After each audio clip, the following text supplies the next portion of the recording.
Welcome to Dayforce Recruit module. This is tutorial video number 1, how to create a job requisition form and submit for approval to corporate HR. The process to post a job requisition in Dayforce first starts with creating a job requisition form and submitting that to corporate HR for approval. Some of the criteria that you need to complete a job rec form is listed below. This information is what you would like to verify and confirm with the hiring manager. This will save you time as you create this form to be submitted to HR Corporate. Some of the key components of the job requisition form is justification for job posting.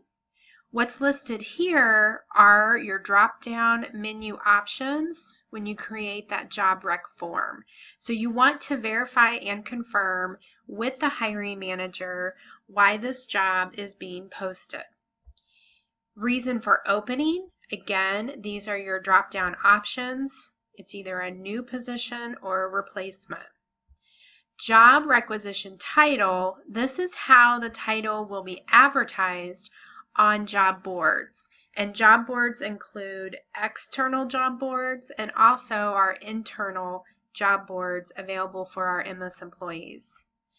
Position title, however, is the Dayforce database of MS job positions.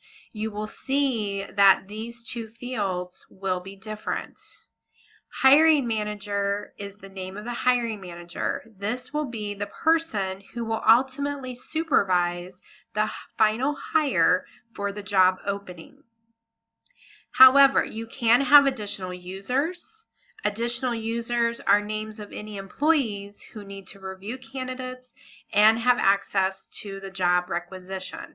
However, there can only be one hiring manager in Dayforce to hire a new employee, and that is per our workflow with hiring a new employee. Number of openings, this is where you can indicate if there's multiple hires for the same position. This is a great opportunity to use the same job posting and job rec form to hire multiple individuals, such as seasonal positions or those where you need more than one individual. Pay class, your choices are full-time, part-time, or temporary. And pay type are the ones listed here: hourly exempt, hourly non-exempt, salaried exempt, or salary non-exempt. You will see shortly that in Dayforce, first, there is no more regular part-time, and also if you have a question about pay type, that will get pulled in once you select the position title that's in our Dayforce database. Job description is your final job posting that you are ready to enter into Dayforce. This final job posting should be in Times New Roman, font 12 size, and this will allow for you to easily copy and paste from a Word doc and paste into your job rec form. You want to have your final job posting that will be advertised on job boards ready to go when you create the job rec form for approval. And finally, additional notes. This section will allow for you to provide any questions or comments that you would like to have be reviewed by corporate HR. So if you have any questions about a position title in Dayforce, question about pay, any information whatsoever, this will be reviewed by corporate HR. This information is not something that is posted or public to your job posting. Now let's jump into Dayforce. When you log into Dayforce, you will have multiple roles to select from. Make sure that you are in your site recruiter role before getting started with the job rec. Once you are in your site recruiter role, you will have recruiting on your dashboard. You want to select recruiting, and this is where you will begin creating a job rec form to be approved by corporate HR. You will go to new, and the form will populate. And you want to make sure that all fields that are indicated with the red asterisk are completed. These are your required fields. For any job rec form, start with location, as this will pull in the correct entity, geographic location, and even department for the position you are seeking approval for and ultimately will post.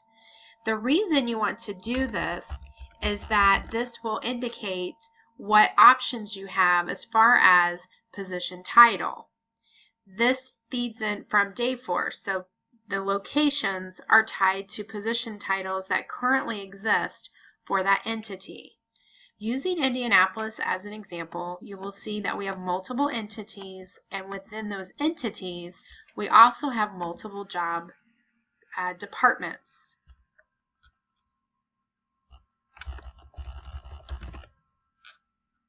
As you scroll down, you can select which entity, and then finally you can select which department. For this example, I will be posting an Indianapolis corporate digital position. By selecting Indianapolis and then digital, that then changes what options I have under position title.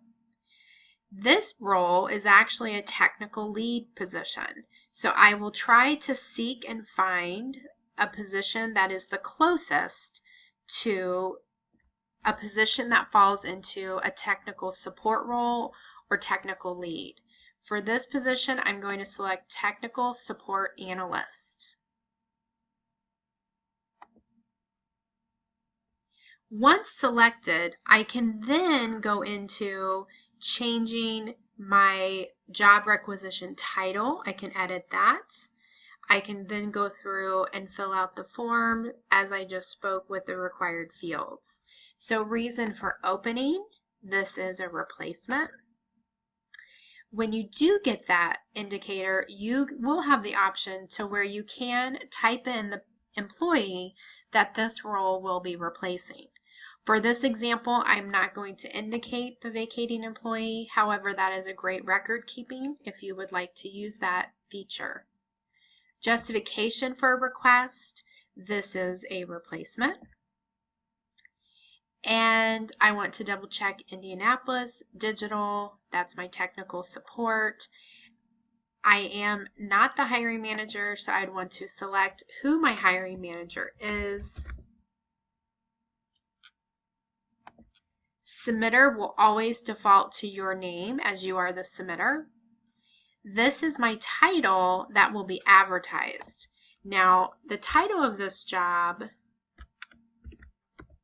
is different from the position title that I selected. And as a reminder, this position title is what's being pulled in from Dayforce as far as available positions. If you have questions about wanting to add a new position title in Dayforce, that would be something to mention in the additional notes section to provide for corporate HR to be aware of that. And then finally over here as a recruiter, I want to select my name as I will be recruiting for this position. Job description, as I mentioned earlier, this is your complete job posting. So you will want to go to a Word doc. You will want to have your final job posting in 12-point font, New Times Roman. You will want to copy from Word, then return back to Dayforce and use the paste from Word icon and feature. Paste your document, and this will allow you an opportunity to review. Now, some of the bullet points or highlights may have changed when you have done this.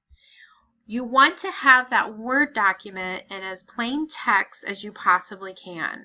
Remove all logos or URL links and have the Word doc be plain text. This is the most successful way of posting the information so that it will appear correctly. In this area, you'll be able to do spacing and indentions. However, if you're wanting to change the font or to add bullet points, you will need to paste and then go into what they call the Dayforce editor. If you click on the text, your bar lights up and you can now edit your job description. You will then scroll down and you will look at your required fields. It pre-populates one. We're hiring one for this position. We have pay class and pay type. I select full-time. For purposes of this, I have pay type. And if you're not sure, look down at what was pulled in per the job position you selected in Dayforce. For this example, it pulled in non-exempt. I know this is a salaried position. I'm going to pull in salary non-exempt. And if I have a question about that, I will add that to my additional notes so corporate HR can review and provide feedback. I'm going to scroll down a little bit more. If I need to add additional users to review the job rec or to have access to this final job posting, I can add them here. This is where I would use that feature to have additional hiring managers. For example, in this position, we would have another hiring manager would have access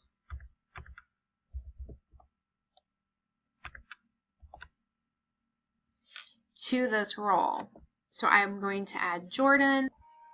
And then once submitted, you want to remember that even though I have Jordan as an additional user, she can only view candidates and provide comments on the candidate profiles and resumes. The hiring manager will see that information.